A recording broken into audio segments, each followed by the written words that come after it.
JDS ಪಕ್ಷ ಇದ್ದಾಗ, ಜನತಾದಳ ಇದ್ದಾಗ, BJP ಇದ್ದಾಗ ಅವರೆಷ್ಟು ಕೊಟ್ಟವರೆ ಅಭಿವೃದ್ಧಿಗೆ, ಶಾಸಕರಿಗೆ ಅಂತಕ್ಕಂಥ ಒಂದು ಪ್ರಶ್ನೆ ಮಾಡಿದ್ದಾರೆ ಮುಖ್ಯಮಂತ್ರಿಗಳು.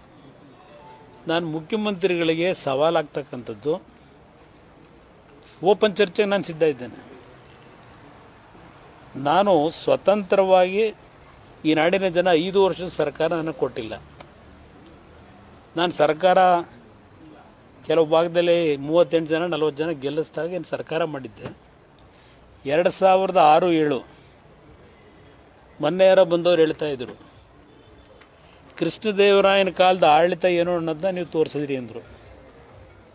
ಈ ಸರ್ಕಾರಕ್ಕೆ ಕೆಲವು ಅವರಿಂದ ಅಭಿವೃದ್ಧಿಗೆ ಬಗ್ಗೆ, ಕೆಲವು ಇನ್ಫ್ರಾಸ್ಟ್ರಕ್ಚರ್ ಬಿಲ್ಡಪ್ಗೆ ಅವರಿಂದಲೂ ಮಾಹಿತಿ ತಗೋತಾ ಇದ್ದಾರೆ ಅವರು. ಈಗ ಈ ಸರ್ಕಾರದಲ್ಲಿ ಅವರು ಸಹ ಇನ್ನೂ ಅಭಿವೃದ್ಧಿ ಪೂರ್ವಕವಂಥ ರೀತಿಯ ಕೆಲಸಗಳಿಗೆ ಬೆಂಗಳೂರು ಸಿಟಿ ಇರ್ಬೋದು, ಬೇರೆ ಬೇರೆ ಭಾಗಕ್ಕೆ ಅವರು ಈ ಸರ್ಕಾರಕ್ಕೆ ಒಂದು ಸಲಹೆ ಕೊಡ್ತಾ ಇದ್ದಾರೆ. ಅಂಥ ವ್ಯಕ್ತಿ ಹೇಳಿದ್ದು ನನಗೆ, ನಾನು ಮೆಚ್ಕೊಳ್ಳಿಕ್ಕೆ ನಾನು ಆಗ ಮಾಡಿದ್ದೀನಿ ಅಂತ ಹೇಳಲ್ಲ. ಸಮಾಜದಲ್ಲಿ ಸಿಕ್ಕಂಥ ಒಂದು ಅವಧಿನಲ್ಲಿ ನೀವೇನು ನಮ್ಮನ್ನು ಕೆಣಕಿದ್ದೀರಿ, ಜನತಾದಳ ಅಂತಕ್ಕಂಥದ್ದು ಇದ್ದಾಗ ಅಧಿಕಾರ ನಡೆಸಿರೋರು ನೀವೇ ಜಾಸ್ತಿ. ಆಗ್ಲೂ 5 ವರ್ಷ JH ಪಟೇಲ್ರಿದ್ದಾಗ ದೇವೇಗೌಡರು ಡೆಲ್ಲಿಗೆ ಹೋದ್ಮೇಲೆ ನೀವೇ 4 ವರ್ಷ ಅವರು JH ಪಟೇಲ್ ಹೆಸರು ಮುಖ್ಯಮಂತ್ರಿ, ನೀವೇ ಮುಖ್ಯಮಂತ್ರಿಯಾಗಿ ಮಾಡಿದ್ರಿ.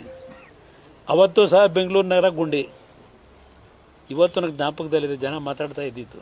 1995 ದೇವೇಗೌಡರು ಡೆಲ್ಲಿಗೆ ಹೋದ್ಮೇಲೆ ಯಾವ ಮಟ್ಟದ ಆಡಳಿತ ಕೊಟ್ಟಿದ್ರಿ. ಅವತ್ತು ಬೆಂಗಳೂರು ನಗರದ ನಾಗರಿಕರು ಈಗ ಗುಂಡಿ ಬಗ್ಗೆ ವಿಶ್ವದಲ್ಲಿ ಚರ್ಚೆ ನಡೀತಾ ಇದೆಯಲ್ಲ, ಆಗಲೂ ಇದೇ ಕತೆ ನಡೆಸಿದ್ರಿ ನೀವು. ಇವತ್ತು ನಮ್ಮ ಕಣ್ಣು ಮುಂದೆ ಇದೆ. 2018 ರೈತರ ಸಾಲ ಮನ್ನಾ ಮಾಡಿ ಒಂದೊಂದು ಕ್ಷೇತ್ರಕ್ಕೆ ನಾನು ಎಷ್ಟು ಹಣ ಕೊಟ್ಟಿದ್ದೀನಿ ನಿಮ್ಮ ಹತ್ರ ಮಾಹಿತಿ ಇಲ್ಲ. ನಿಮ್ಮ ಮನೆಗೆ ಬಂದು ಕೊಟ್ಟೆ ನಾನು. ಕಾಂಗ್ರೆಸ್ ಶಾಸಕರಿಗೆ 19,000 ಕೋಟಿ ಕೊಟ್ಟೆ 14 ತಿಂಗಳಲ್ಲಿ ಅಭಿವೃದ್ಧಿಗೆ.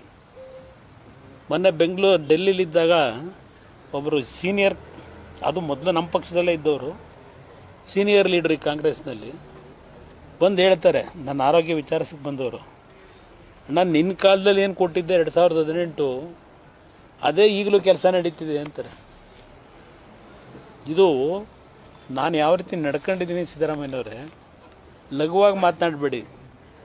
ಸರ್ಕಾರದಲ್ಲಿ ಯಾವ್ಯಾವ ವರ್ಷ ಯಾವ್ಯಾವ ರೀತಿ ಹಣವನ್ನು ಹಂಚಿಕೆ ಮಾಡಿದ್ದೇವೆ ಮಾಹಿತಿ ಇದೆ, ಅಲ್ಲಿ ಯಾವ ರೀತಿ ಇದೆ ಅಂತೇಳಿ.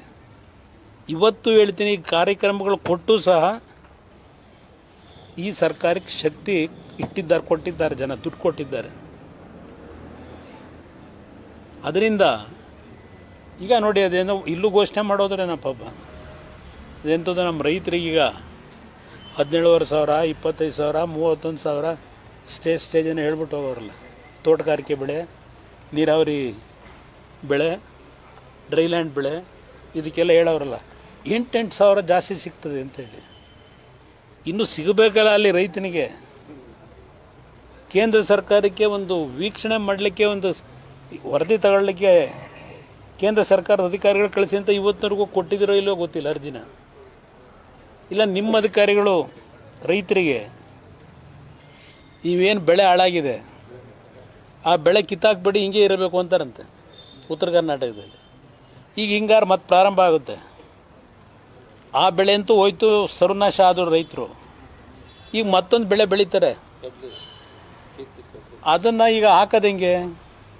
ಇನ್ನೂ ಇವರು ಇದನ್ನೇ ನಡೆಸಲಿಲ್ಲ ಸಮೀಕ್ಷೆನ. ಇನ್ನು ಕೆಲವರು ಅಧಿಕಾರಿಗಳು ನಿಮ್ಮ ತೋಟದ ಜಮೀನಿನಲ್ಲಿ ಏನೇನಾಗಿದೆ ಅಂತೇಳಿ ನೀವೇ ಒಂದು ಸಮೀಕ್ಷೆ ಮಾಡ್ಕೊಂಡು ಅದೇನೋ ಒಂದು ವರದಿ ತಂದು ಕೊಡಿ ಅಂತಾರಂತೆ ಅಧಿಕಾರಿಗಳು. ಇದು ಆಡಳಿತದ ವ್ಯವಸ್ಥೆ. ಏನು ದೇವರಾಜ ಅರಸು ಅವರ ದಾಖಲೆ ಮುರಿದ ತಕ್ಷಣ ಹೆಸರು ಉಳಿಯಲ್ಲ ಸಿದ್ದರಾಮಯ್ಯನವರೇ. ನೀವು ಇರೋಷ್ಟು ದಿವಸ ಏನು ಮಾಡಿದ್ರಿ ಅನ್ನೋದು ಉಳಿಯೋದು. ಈಗೇನೋ 4 ಜನ ಅದೇಂಥದೋ 2,000 ಫ್ರೀ ಬಸ್ಸು ಸಿಕ್ತು ಅಂತೇಳಿ ಯಾರಾದರೂ ಪಾಪ ಮುಗ್ಧ ಜನ ಮಾತಾಡ್ಬೋದು.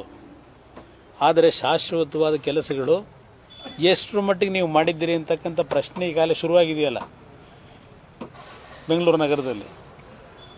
ಯಾವುದಕ್ಕೂ ಉತ್ತರ ಕೊಡೋ ಶಕ್ತಿ ನಿಮಗಿಲ್ಲ.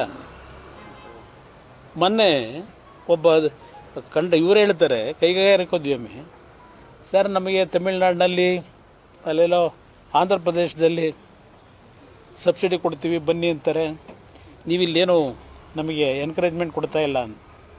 ಅಲ್ಲಿ ಕೊಡ್ತಾರೆ ಅಂದ್ರೆ ಅಲ್ಲೇ ಹೋಗಿರಿ, ಇಲ್ಲಿ ಹಾಕಿದ್ದೀರಿ ಅಂತ ಲಘುವಾಗಿ ಮಾತನಾಡಿದ್ರೆ ಯಾರು ನಿಮ್ಮನ್ನು ನಂಬ್ತಾರೆ?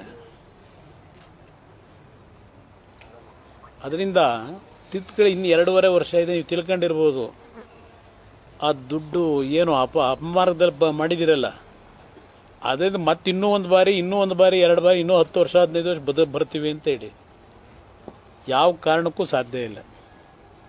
ಮುಂದಿನ ಚುನಾವಣೆ ಯಾವ ಮಟ್ಟಿಗೆ ತಗೊಂಡೋಗ್ತಾರೆ ಅಂತಕ್ಕಂಥದ್ದನ್ನು ಅಟ್ಲೀಸ್ಟ್ ಕೂತ್ಕೊಂಡು ಕಾಮಾಗಿ ಚರ್ಚೆ ಮಾಡ್ಕೊಳ್ಳಿ. ನಿಮ್ಮಲ್ಲಿ ಇದ್ಯಾವುದೋ ಚರ್ಚೆ ಮಾಡ್ತಿರಲ್ಲ, ಮುಖ್ಯಮಂತ್ರಿ ಸ್ಥಾನ ನವಂಬರಿಗೆ ಬರ್ತದೋ ಡಿಸೆಂಬರಿಗೆ ಬರ್ತದೋ ಅದೆಲ್ಲ ಆಮೇಲೆ ಬರೋದು ಬಂದ್ಕೊಳ್ಳಿ.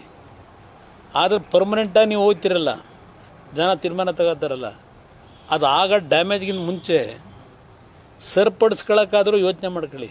ಆಮೇಲೆ ಇವೆಲ್ಲ